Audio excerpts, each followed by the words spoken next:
Unlike a lot of other trades, facilities maintenance can be a bit of a mixed bag. For instance, today I'll be running some vent ducting, I'll be doing a little electrical, and I'll be doing some plumbing. So stick around.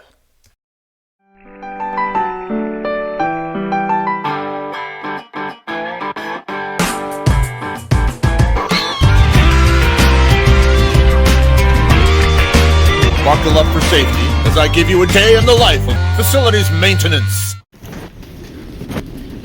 Everybody say hi, Frank.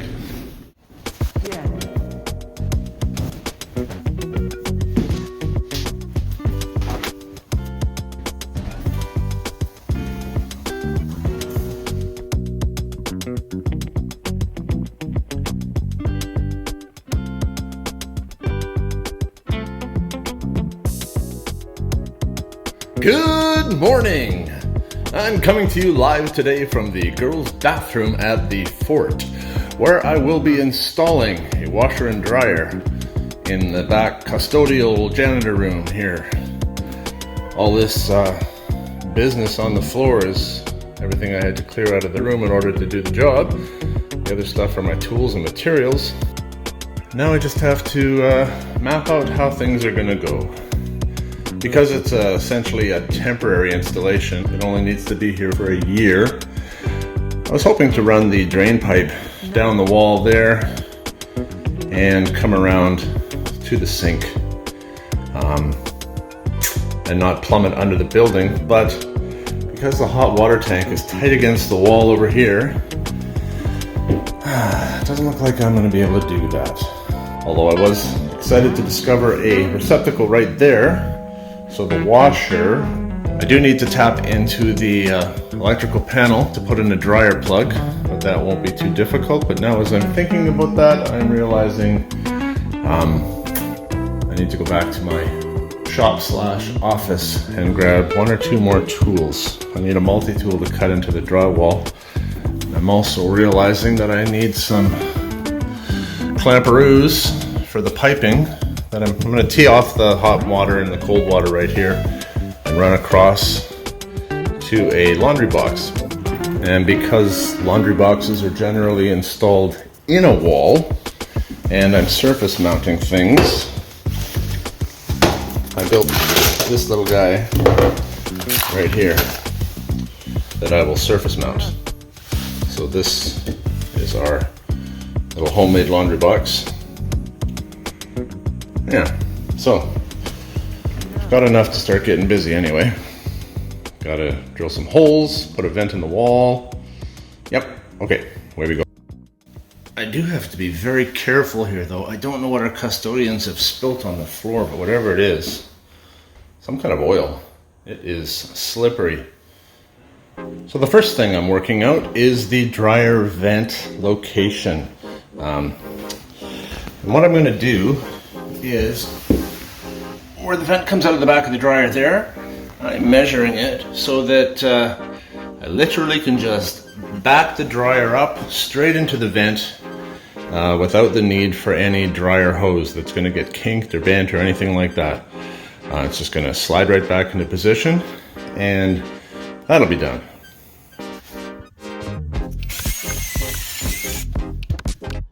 Of course, my 4 1/4 inch hole saw is back at my office. Some moments later.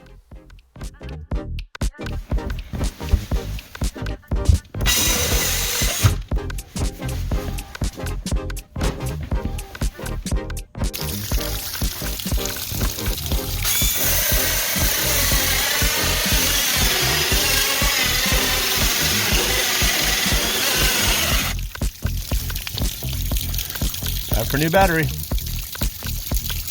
I have killed 2 batteries now, trying to bore this hole through the wall in about a minute and a half of drilling. Same problem happened with my impact driver when I was building something last summer, and that is it reached a point where it was starting to eat batteries. Like I was screwing down a deck and 15, 16 screws is all it would take to kill the battery.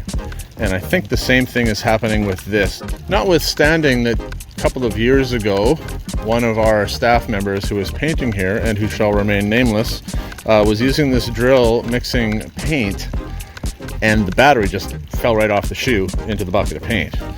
So the battery's never engaged well on this drill, and now that is chewing through batteries very quickly. Smells a little bit like burning.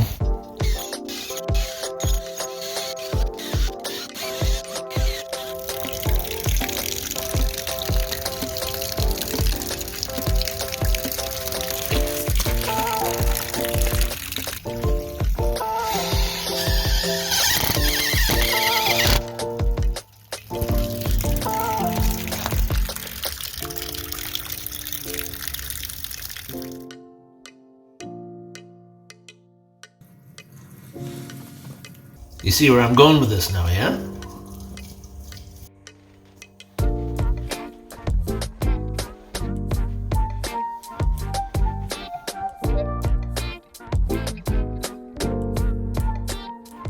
Now before I start sticking tools and fingers inside the panel, I need to shut the power off and work with a headlamp.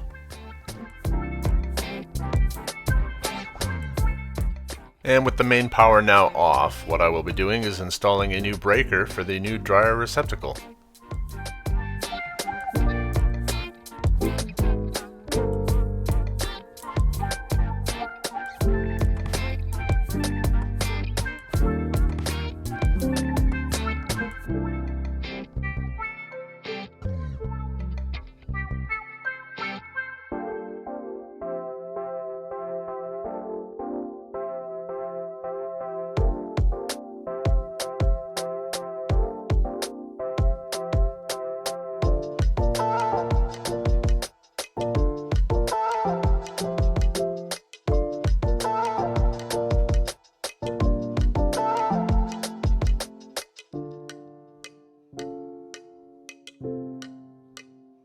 The power to the panel is back on, but the breaker to the new dryer receptacle is turned off, which allows me to work on it with the lights on.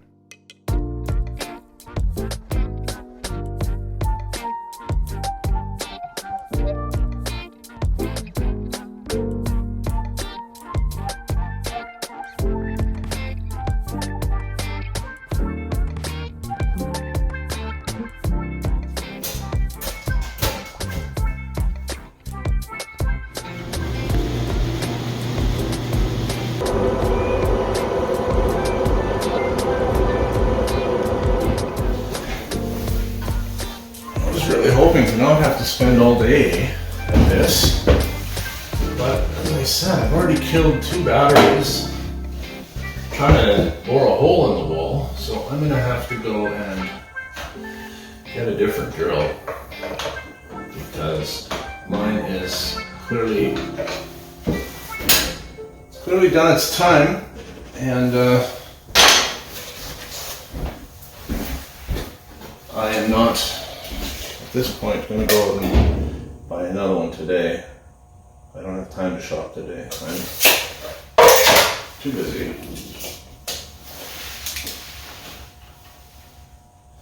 Hope there's enough juice left in said battery to just do a little zip right here. Let's see what I mean.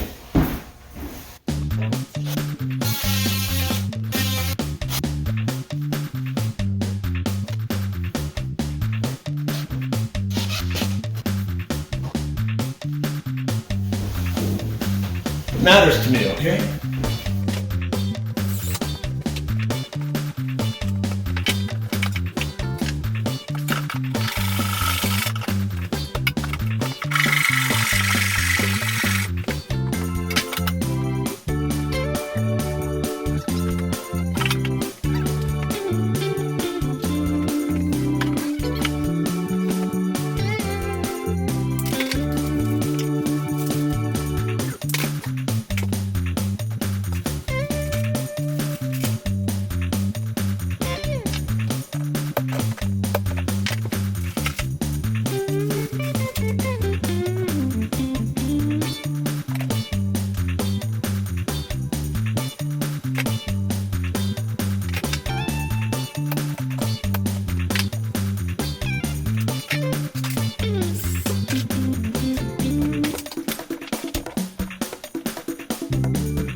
am.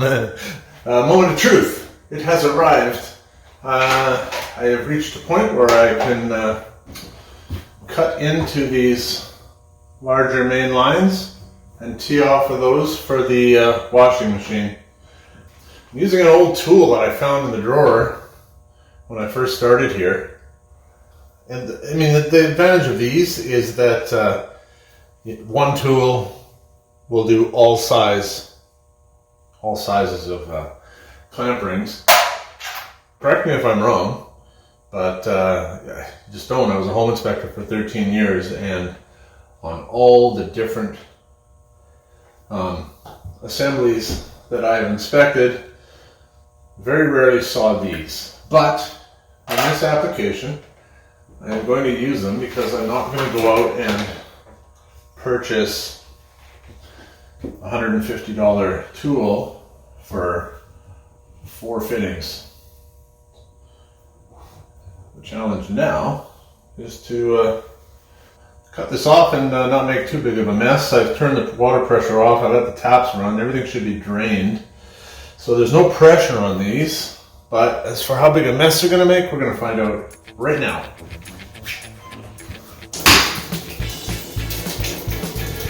That's the open tap in the sink behind me. Oh, that's good. I like that. Why do I like that? Well, I like that because it's not squirting all over the place. We've all seen that before.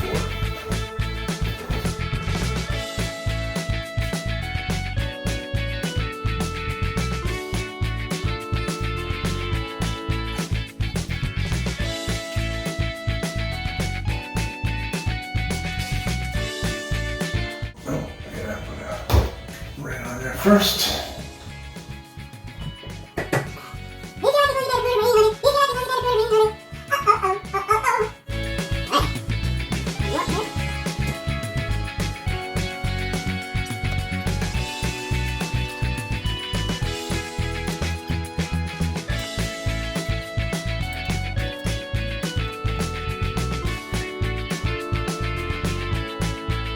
Okay. That should do it.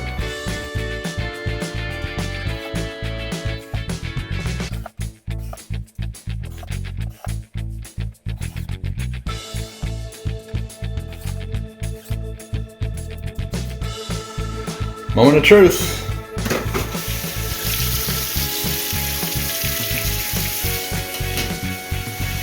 We have liftoff.